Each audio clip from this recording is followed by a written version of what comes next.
आज हम नया टॉपिक लेके आए हैं।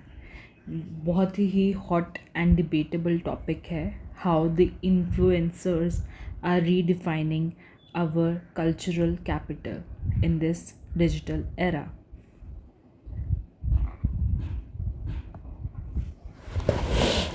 पहले जैसे हमें जानना ज़रूरी है कि टॉपिक इतना ज़्यादा न्यूज़ में है क्यों।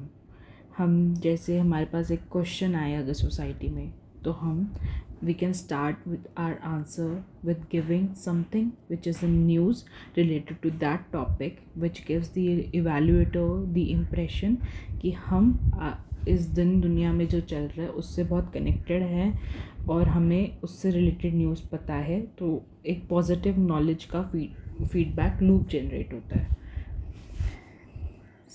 सो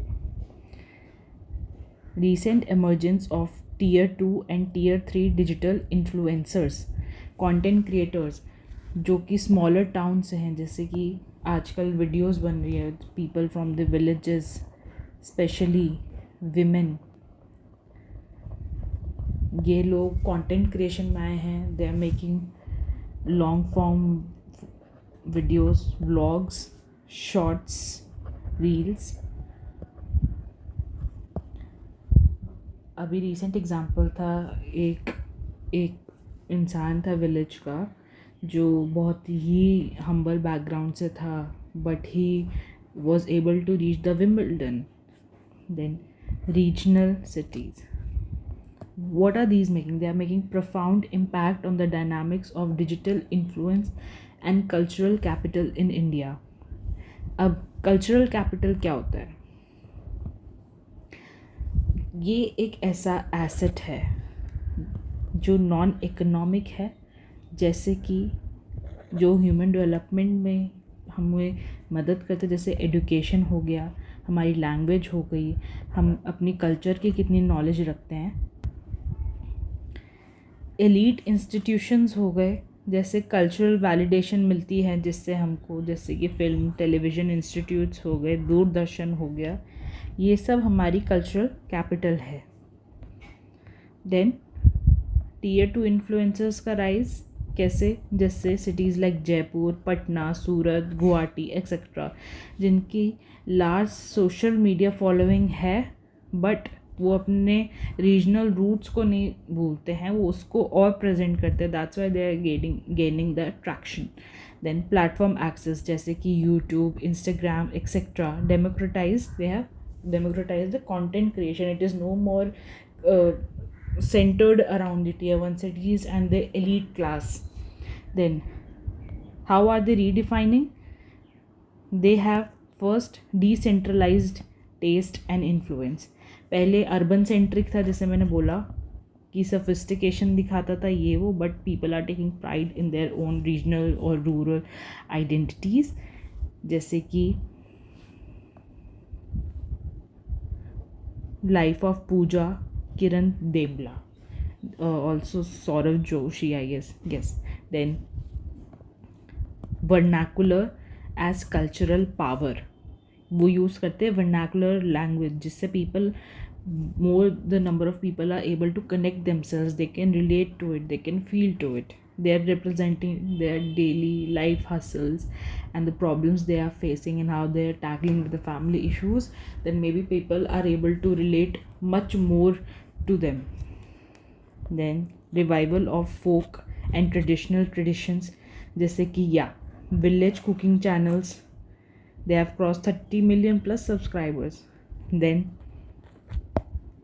democratization of aspiration, yes, influences like Saurav Joshi, which are featuring simple life, family and relatable activities, ये redefine करते success को as authenticity, not sophistication.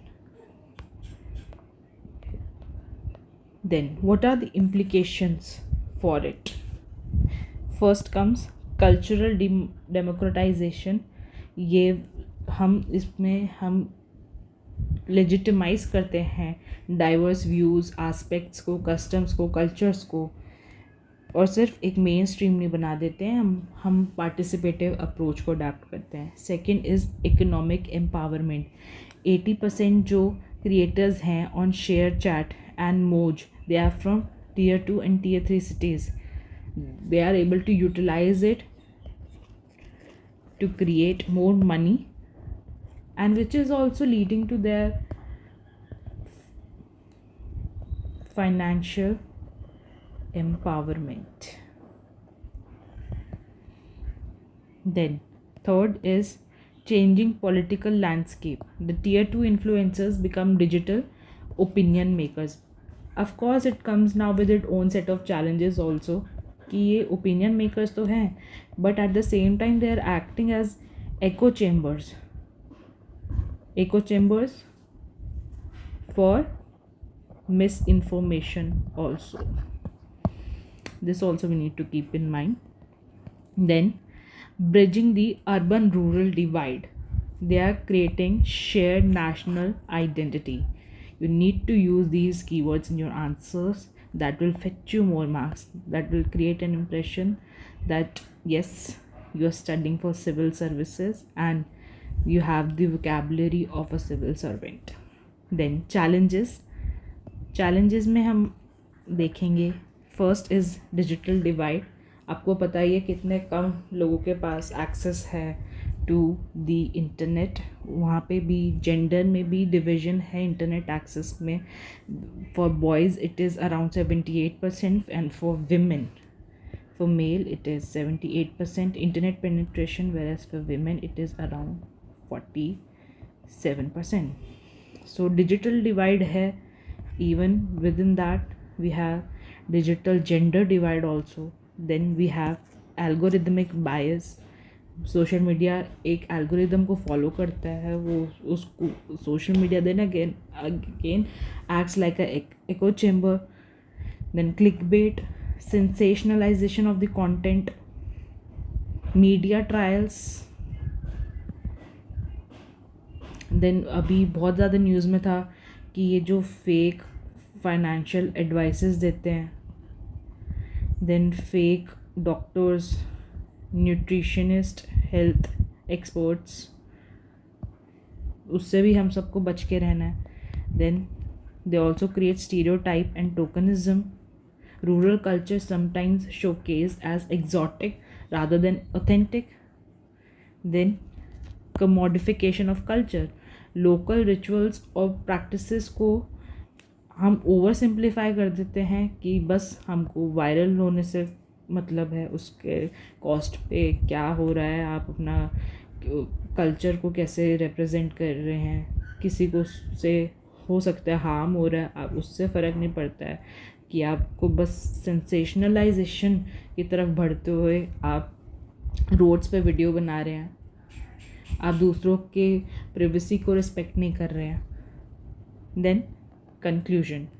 As digital India grows by making vernacular visible, regional, relevant and subaltern powerful, tier 2 influencers herald a more inclusive or democratic cultural discourse, valuing authenticity over elitism and diversity over uniformity. Okay.